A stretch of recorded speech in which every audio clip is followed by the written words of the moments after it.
Good morning, loves. I created this presentation to review with you setting and symbol and how that can impact a story and thus also become evidence for your interpretation. So to start off, a setting, it seems like a minor detail, but the setting actually allows for certain things to happen and other things not to happen. Now, before you kind of roll your eyes at that very vague explanation, the location of certain events is going to allow for perhaps intimacy and honesty versus superficiality. If you think about, there was a story that we had covered at the beginning of the year and did a sample uh, essay on. I think it was in College Board. I think her name was like Zeta or something like that. There was a little girl who climbed out of her window and went into like a tree and was like playing with a spider, and then she sees her dead brother and they kind of have fun, and then she returns back to her bedroom and her father, and is met with this like the view of the image, or the this vision of her dead brother is gone now. So that setting, being in nature for the little girl, allowed her to have that supernatural experience. Whereas when she returned to her bedroom and her father, that supernatural experience was no longer possible. And it also brings in feelings of guilt. So the setting, really, you have to look at as being almost a player in all of this, of what people are saying or not saying or doing or not doing. Okay. So for this story, Hills like Wet Elephants, the setting is a train station, and a train station also has a symbolic significance as well. But if you think about it as a setting, this is not some place that people tend to stay long. No one lives at the train station. You're there temporarily.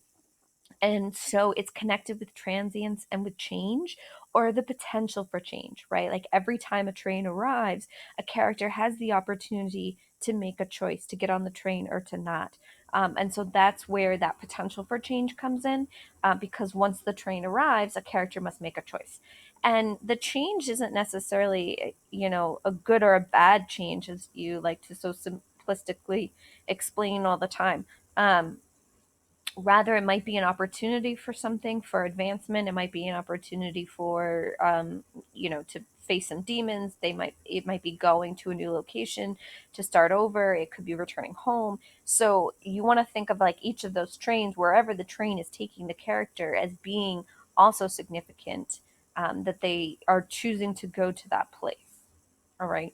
Now for Hills Like White Elephants, it's also interesting the fact that they're at a train station, yet the train never arrives. So if we think about those two different scenarios of if a character is waiting for a train, for example, that is very passive. There's nothing the character can do that will make the train come faster. It's not like if they make a phone call or tap their feet, the the train will just show up out of nowhere. Trains are very regular. They're, for the most part, they're on schedule. Um, So if you have a train that maybe is late or early, that could also have significance. And so I put over on the left here that waiting for a train is very passive. It's sort of like purgatory, where you're in that in between zone, and you don't. The characters the characters don't have to make a decision, right? It's there, but not yet. Versus if a train arrives, then that becomes very active for them. They choose to get on or not. They have to make a decision. So I included this image. It's something somebody drew and posted online, because I liked its simplicity, but then also its ambiguity. And thinking about, the two characters are looking to this train that's going to arrive and waiting for it, and it's not there yet, and they're drinking. And then we have this artist's interpretation of the Hills Like White Elephants, which we'll get into next. So, as a symbol, the white elephant should have stood out to you. Now, the reason it should have stood out to you is because it just seems so out of place. Randomly, we have the girl saying that the hills look like white elephants. I mean, that's never a way I've thought of to describe hills before. It's also in the title. So whenever you come across something that seems out of place or seems strange, that's your clue. Wait, I need to read this figuratively. This is a symbol. This is not literal. And the white elephant has many different meanings. I think the one that you would be most familiar with is the second one, the elephant in the room, but we'll get to that. So a white elephant gift is a gift that no one wants. It's the gift that keeps sort of getting passed around and dumped onto someone else. It also could be a gift that requires a lot of work or a lot of money, but yields very little outcome. So if you think about literally, if you were to purchase a white elephant because you're bored in this quarantine, the elephant would probably cost you a lot of money to first to pay for. Then you have to ship it, and then you need to provide proper lodging and food and care for it. So all of that requires a heavy financial burden. Yet, what do you get out of it? I mean, you just have an elephant in your house. That's it. You look at it and be like, "That's my elephant." Um, so here we have that understanding of a white elephant gift. That phrase has then become part of society. Now, that may be something that is a little bit a couple generations ago and not necessarily part of your vocabulary, but the second one, the elephant in the room, I think is something that you should have heard before. So the elephant in the room is, a phrase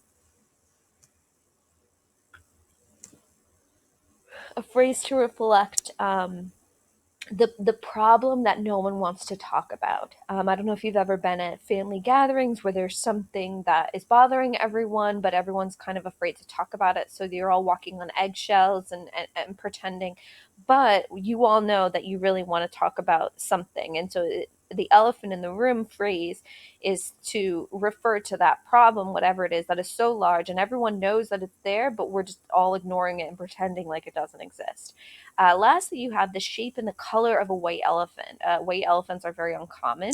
Normally, they're gray or brown or some sort of, they're not white.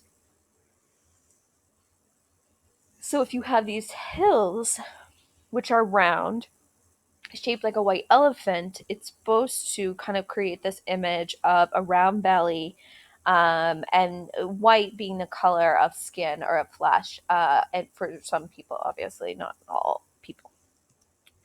So if we bring those two things together, what we're left with is we have this train station where we have two characters who are waiting for a train that never arrives, and they're discussing an operation that they also don't name. And then we have the elephant in the room, literally, we have this gift that, no one seems to want, or neither of them seem to want.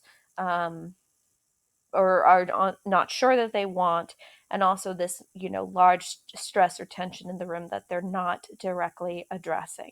And together we should come to the fact that the elephant in the room is the fact that the girl is pregnant and is having a baby, and the operation they are discussing is an abortion. Okay, so now we are left with your interpretation. What do they do? And there's many different things that could factor into this, and I think that it, this story lends itself nicely to a plethora of interpretations. I think you can stack the evidence either way or somewhere in between to show, hey, this is what they're going to do. The fact that they're waiting at the train station, this is where setting becomes important in this in coming up with your interpretation, is that with certain things you only have a limited amount of time to make a decision, particularly in the 1920s if you're seeking out an abortion. So it's not something she can wait until forever and then just finally decide I don't want it anymore. Because in order to get an abortion, she probably has to make the decision now. And by waiting and not making a decision, it actually is kind of making a decision because um, eventually it will become too late and she'll have to have the baby anyway, regardless of what she wants. So there's that factors in. You also have the dialogue of some of the things that the girl is saying, that it gives you indication of what she might be thinking about, or coming the conclusion that she's coming to. You have the fact that she's drinking, which you could take in many different ways. So all of these factors together are what could lead to your interpretation. Now, after thinking about from last class and from this class, the assignment for today is to compose an outline. And I do walk you through I give you a sample prompt and I give you a sentence frame for the thesis. And you really want to make sure that you're not just writing, they have a complex perspective of the situation, but you're identifying what it is. Same thing with that Hector passage that I gave you before, where you're saying their complex relationship, their relationship is complex because it is both blank and blank. Just the fact that you're establishing two different things makes it complex. Don't just say it's complex. Instead, tell us or show us why it's complex. And so that will require you to sort of label it and name it. The man feels X and Y, while the girl feels Z and H. Okay, and you fill that in. If you have any questions, please let me know.